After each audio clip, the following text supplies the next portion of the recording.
Bismillah, assalamualaikum warahmatullahi wabarakatuh. Eee, Perkenalkan nama aku Ida Sukmawati, aku jurusan engineer, akan menjelaskan sedikit tentang qawaid fiqh. Apa sih qawaid fiqh itu? Qawaid fiqh itu ilmu yang membahas tentang kaidah-kaidah fikih, hukum-hukum fikih berdasarkan sumber, dari Al-Qur'an juga, sabda-sabda Rasulullah atau dari dalil-dalil hadis-hadis yang sahih, gitu. Sebenarnya banyak yang mencakup qawaid fiqhiyah, poin-poinnya banyak.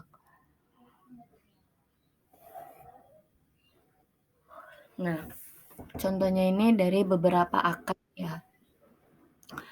Yang pertama itu, akad syirkah, yaitu akad kerjasama usaha, ya kan.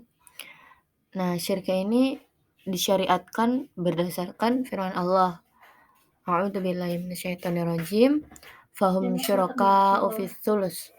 Nah, terdapat di dalam surat An-Nisa ayat 12.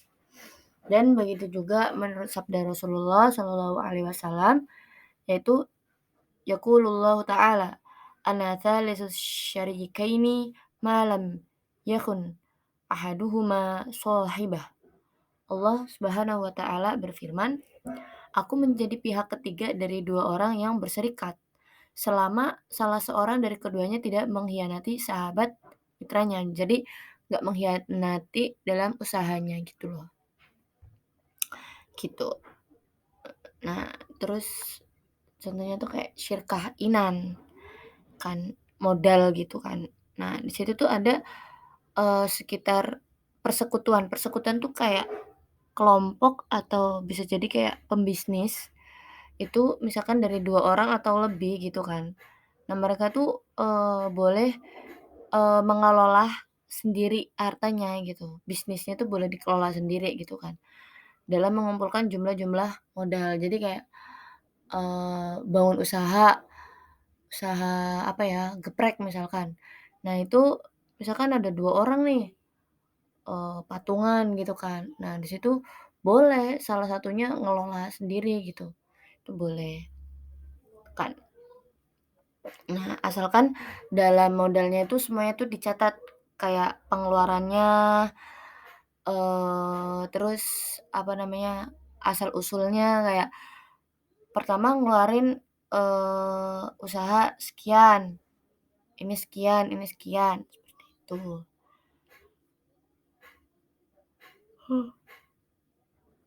Astagfirullahaladzim, ya Allah, astagfirullah, ngantuk.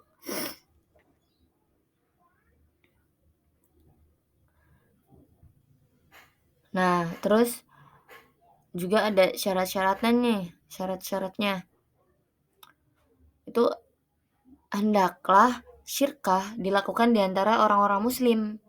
Karena kalau non-muslim tidak dapat dijamin keamanannya dari perbuatan yang menyebabkan riba atau memasukkan harta haram ke dalam modal syirikatnya ini. Jadi kayak modal usahanya gitu kan. Kenapa kalau mau modal misalkan mau membangun bisnis tuh harus sama orang-orang muslim gitu, karena nggak menjamin kalau non-muslim itu hartanya gitu kan. Makanya dari situlah kalau mau berbisnis itu cari yang halalnya gitu, bukan, pesatnya tapi dari harta yang haram, gitu. Nah, terus, eee, yang lain yang lainnya ada mudharabah. Mudharabah itu kayak apa ya, kayak, orang itu menyerahkan modal kepada orang lain untuk dikelola usaha perdagangannya. Jadi kayak naro naro modal gitu loh. Nah, terus apa namanya, dan keuntungannya itu dibagi di antara keduanya menurut persyaratan yang telah ditentukan. Nah, dan kalaupun kerugiannya itu ditanggung sama pemodal, karena pelaksana telah menanggung kerugian tenaganya, maka tidak perlu dibebani oleh kerugian lainnya.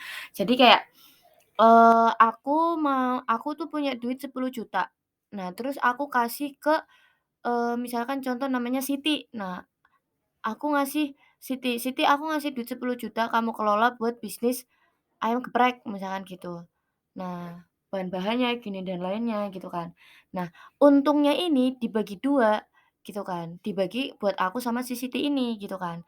Nah, kalau misalkan rugi, ruginya itu ditanggung oleh aku. Kenapa? Kenapa Siti nggak nanggung gitu kan, karena Siti itu udah dirugikan dengan tenaganya gitu kan.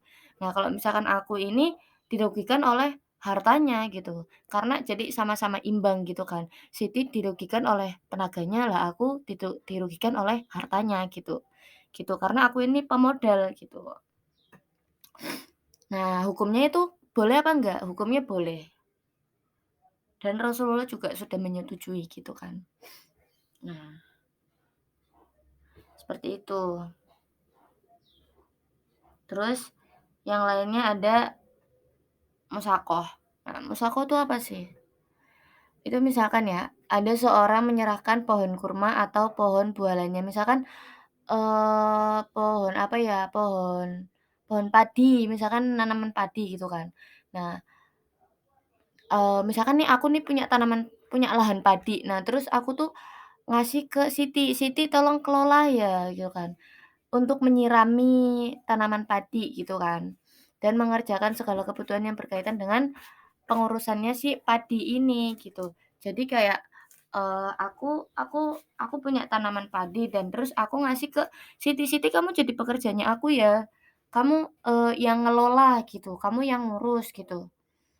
Nah terus, apa namanya, nanti kamu upahnya dari buahnya ini, dari panennya ini, gitu. Nah itu nggak apa-apa gitu kan. Hukumnya apa? Hukumnya apa? Boleh, Rasulullah juga membolehkan adanya hal tersebut, seperti itu.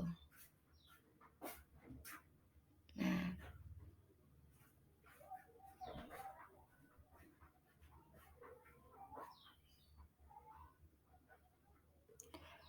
jadi, harus jelas ya, kayak, apa namanya, ketentuannya, akadnya harus jelas. Misalkan detik ini, misalkan hari Senin tanggal 12 Agustus 2020 misalkan, itu akadnya aku sama Siti, kamu yang ngelola semuanya gitu. Nah, nanti misalkan ternyata panennya, eee, bulan, eee, Mei tanggal 13 2021. Nah, itu udah termasuk akad dan itu tidak ada, kerugian sama sekali. Jadi tidak ada penipuan di dalamnya. Jadi kayak nggak berkurang dan nggak nambah waktunya gitu. Karena dua-duanya sudah jelas kayak udah akad gitu, udah setuju ya setuju, kamu ngurus sampai bulan Mei 2021 ya, dari bulan 12 Agustus 2020 sampai 13 Mei 2021. Nanti kalau misalkan panen, aku bayar kamu dengan hasil panennya itu. Kalau misalkan nggak panen-panen, misalkan kayak belum laku-laku, ya aku harus membayar si Siti ini, gitu.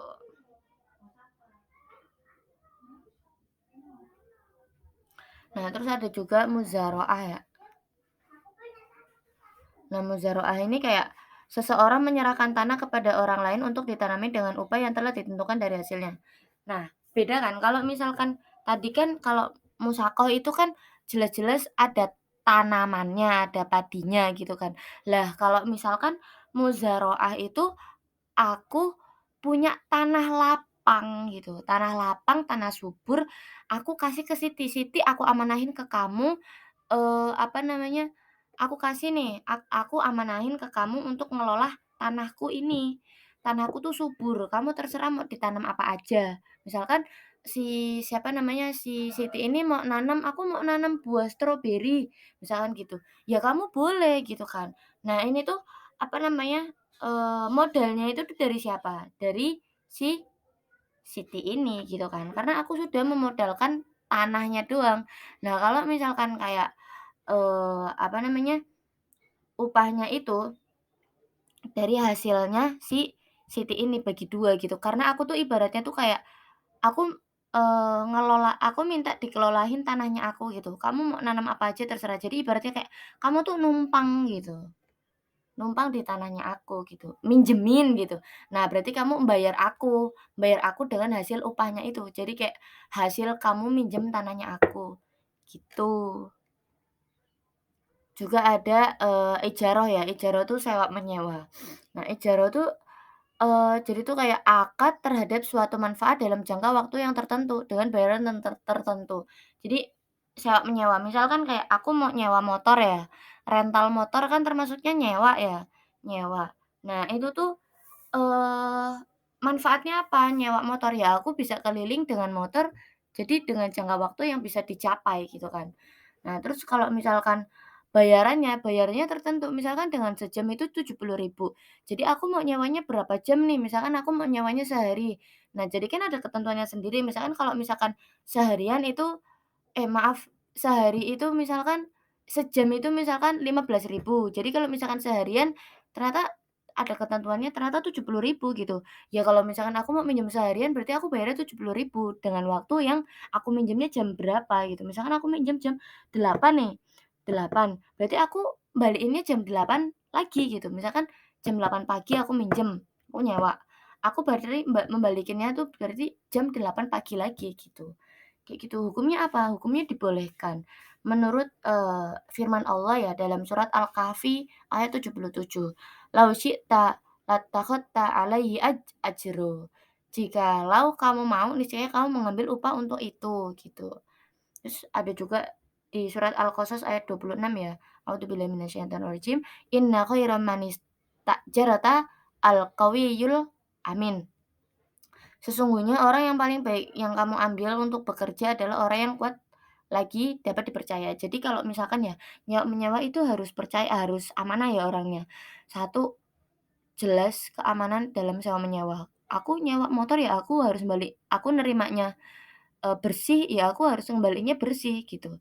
Aku ngambilnya nggak cacat, nggak rusak, ya aku ngembaliinnya harusnya sempurna, nggak cacat juga nggak rusak, gitu. Syaratnya tuh apa sih? Tahu gitu loh, kayak tahu manfaatnya. Manfaatnya sewa-menyewa tuh apa manfaatnya gitu kan. Kalau misalkan kayak, eee, apa namanya, ya tadi yang tak bilang manfaatnya aku bisa ke mana-mana, bisa dengan waktu yang sangat singkat karena pakai motor gitu kan, gitu. Terus juga, apa namanya, manfaat dari penyewanya ini juga aku dapat duit juga, aku memberikan manfaat ke orang lain, maksudnya dengan membantu kan ibaratnya menyewa motor itu kan menyewa motor itu kan kayak membantu orang yang kesusahan kan. Kayak misalkan dia tuh, habis touring gitu, misalnya ada bule, bule kan nggak mungkin kan bawa motor dari sana ke sini gitu kan, otomatis kan dia butuh penyewaan motor. Nah, penyewa ini tuh ibaratnya dia tuh memudahkan bule ini buat, ke mana-mana, buat transportasinya gitu.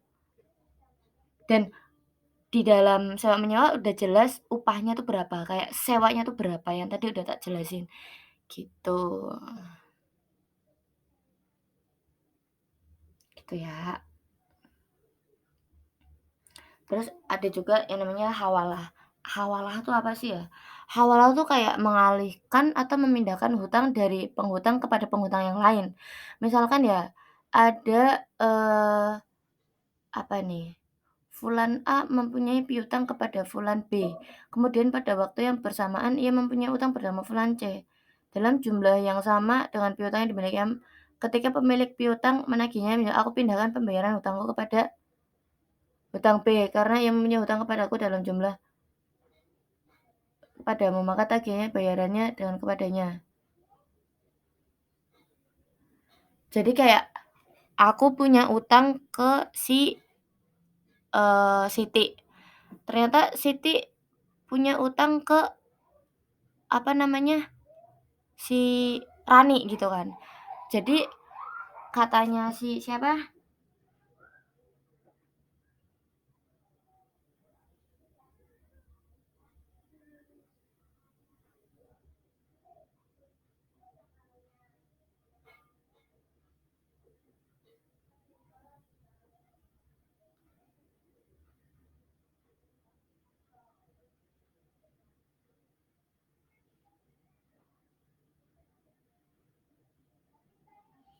nah jadi kayak kalau misalkan, apa namanya, mmm,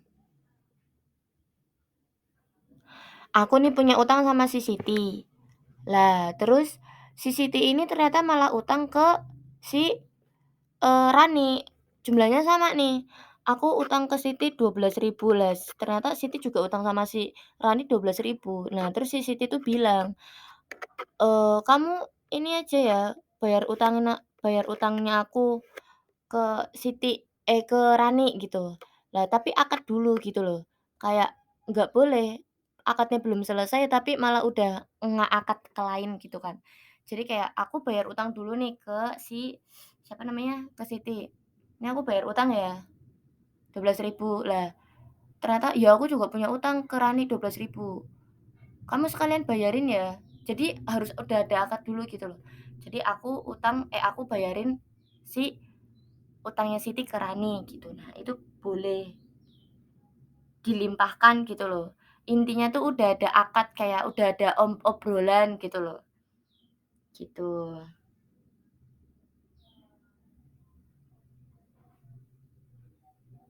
Dan itu juga syaratnya tuh juga harus yang dialihkan tuh orang-orang yang benar-benar berada pada tanggungan orang yang berhutang.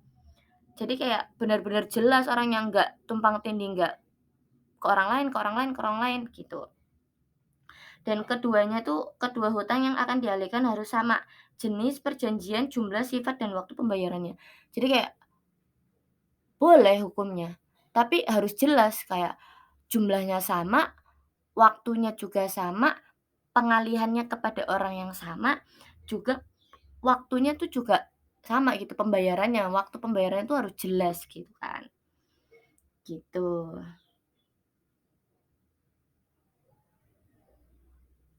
Terus juga ada, daman ya. Daman itu kayak jaminan gitu kan.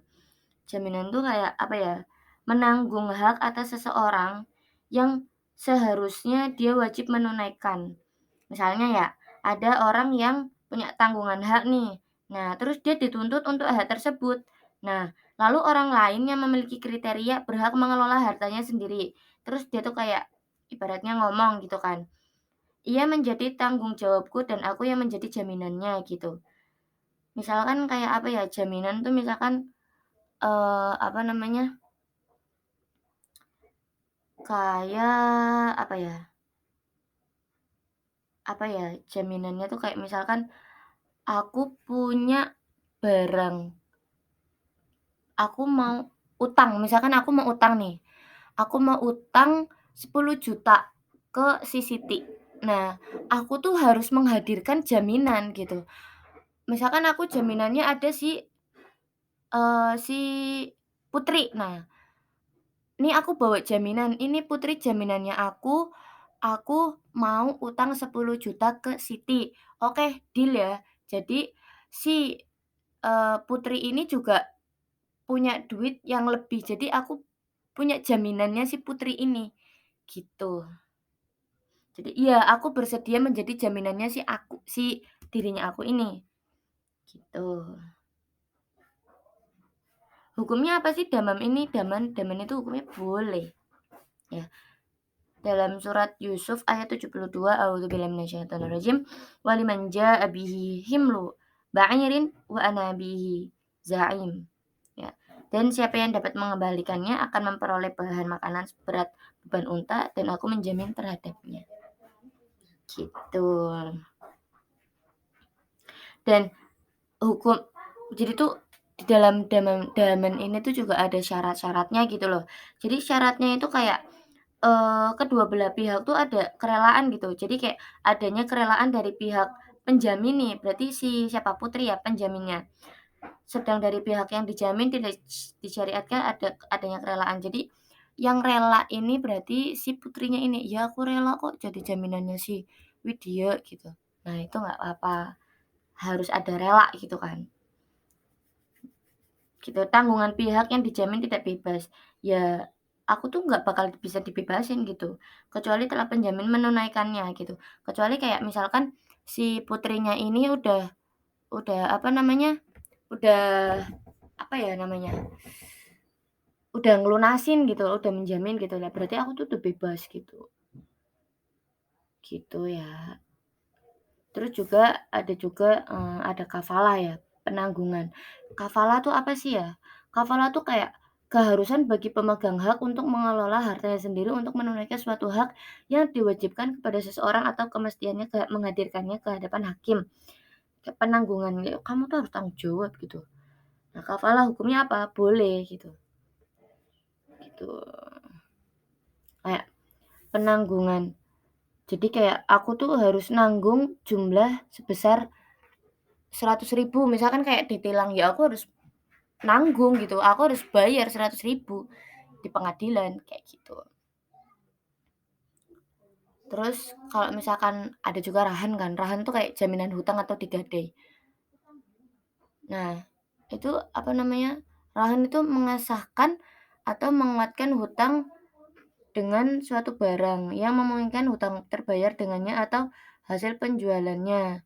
Misalkan seseorang berhutang dan orang yang dihutangi memintanya untuk supaya menyimpan suatu barang sebagai jaminan. Jadi kayak, apa namanya, aku ini punya sawah ya. Lah terus sawahnya aku tuh mau tak, sebagai jaminannya. Jadi aku punya sawah nih, nah aku tuh mau utang ke siapa, ke Siti, aku utang 10 juta. Lah jaminannya nih sawah, barang gitu loh, jaminannya tuh sawah. Jadi nanti kalau misalkan, aku nggak bisa bayar 10 juta, ya aku ngasih sawah ini gitu. Tapi kalau misalkan aku bisa bayar 10 juta, jadi sawahnya balik lagi ke aku, gitu. Nah hukumnya apa? Boleh, gitu. Terus di sini juga ada wakalah ya, wakalah tuh kayak memberi kuasa. Nah wakalah itu kayak seseorang itu menguasakan kepada orang lain untuk mewakilinya di dalam suatu urusan, di dalam memperbolehkannya adanya pelimpahan kekuasaan, seperti jual beli, pengajuan perkara, keadilan, dan lain-lain. Syaratnya itu apa? Kepada orang yang menguasakan orang yang dikuasai bahwa keduanya termasuk orang yang diperbolehkan melakukan tindakan hukum dan berakal sehat. Misalkan nih, ketilang. Jangan ketilang deng, apa ya, misalkan, eee, apa ya, memberi kuasa. Ya misalkan ketilang wis ya, ketilang. Lah ketilang ini kan otomatis harus ada jaminannya kan. Jaminannya kamu mau mau bayar atau mau, apa namanya, sidang gitu kan. Nah kalau misalkan kayak misalkan aku tuh punya saudara, saudaranya polisi gitu lah, yang nanganin polisinya ini. Jadi antara si polisi ini sama si polisi yang nilang itu harus ada kayak obrolan gitu. Lah kalau misalkan kayak, melalui tindakan hukum ya, terus juga melalui hukum-hukum, terus tindakan sehat gitu, berakal sehat gitu. Nah itu boleh, gitu. Nah mungkin cukup sekian dari aku, kurang lebihnya aku mohon maaf. Eee, Jika banyak salah dalam penyampaian atau pemahaman gitu kan, aku minta maaf karena kebenaran datangnya dari Allah dan kesalahan itu datangnya dari setan juga aku gitu. Ya udah aku tutup dengan hamdalah dan doa kafaratul majelis. Alhamdulillahirabbil alamin, subhanakallahumma wa bihamdika, asyhadu an la ilaha illa anta, astaghfiruka wa atubu ilaik. Syukron, assalamualaikum warahmatullahi wabarakatuh.